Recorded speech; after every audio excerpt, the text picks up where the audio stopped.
Hi everybody, welcome to our new episode on Capture Guru.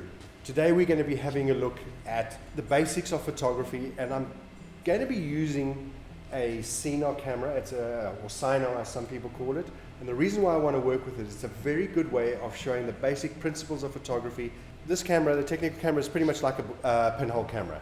If you can imagine, it's got a front section, which is the front standard as we call, the back standard, and the middle is where the bellows go, and then we're going to put a lens on the front and our film goes at the back one. When we were shooting film, we used to shoot with a 4x5 inch film holder. I used to use 5x7.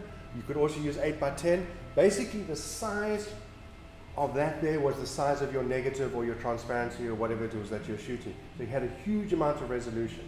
But we're going to be shooting with a digital back, so we obviously don't have digital backs and sensors of that size. So what I've got here is a film adapter for a digital back. That is the size of my chip. You can see how much smaller it is than the film size, but it's still a large chip. It's a 40 megapixel that we're going to be using in this particular instance. So what I've got here is my Phase 1 P45.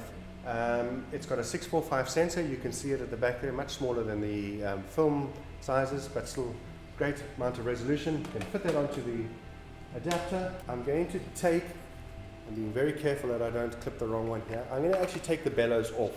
Right, so when the light travels through the lens and it goes through to the film pane at the back, we need to know how that light is getting there, and that's all determined by the size of the hole, which is the aperture, and the speed that it gets there.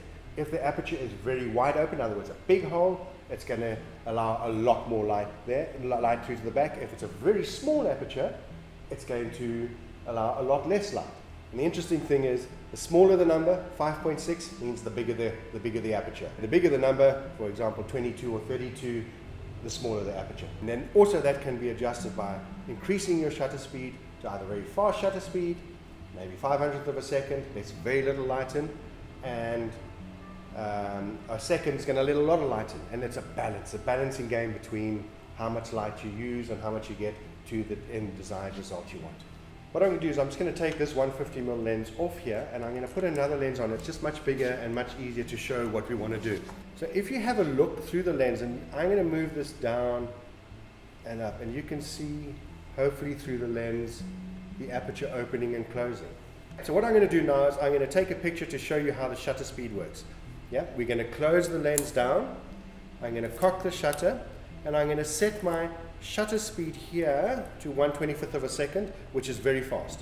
And you'll see when I take the picture, bang, very fast, and the light has very little time to get through. Now what I'm going to do is I'm going to go to the other extreme. I'm going to go to 1 second, do the same thing, and then fire, and you can see it takes much longer, much more light to come through. One thing a lot of people misunderstand, depth of field is not absolute sharpness, it's acceptable sharpness. In other words, it's not sharp from front to back of the image, it's acceptably sharp. Whereas when you go into planar focus, it's sharp for infinity, for forever.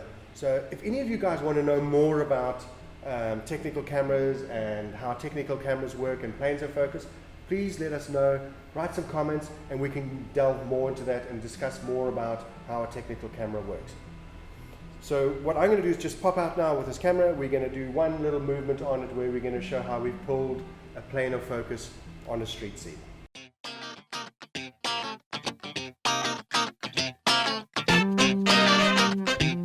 I got my trusty Leatherman here that I've got from Cape Union Mart.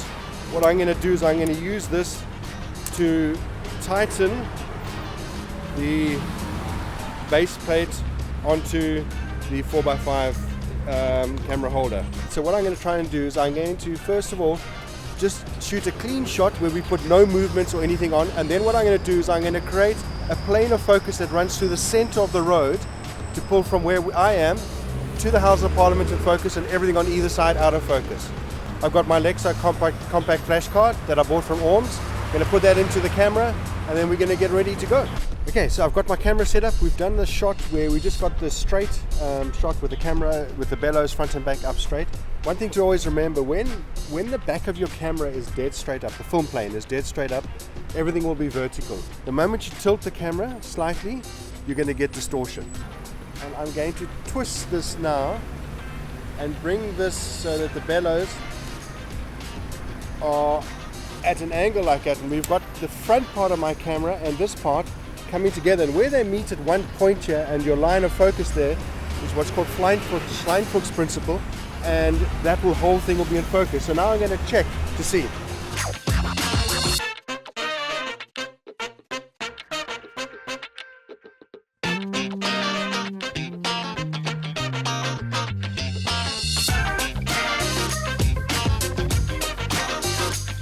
Okay, so remember, the most important thing about a camera is the aperture, shutter speed, and ISO. If you've got any suggestions or comments you'd like to make, please leave them in the comment section below, and don't forget to subscribe. Thanks for watching.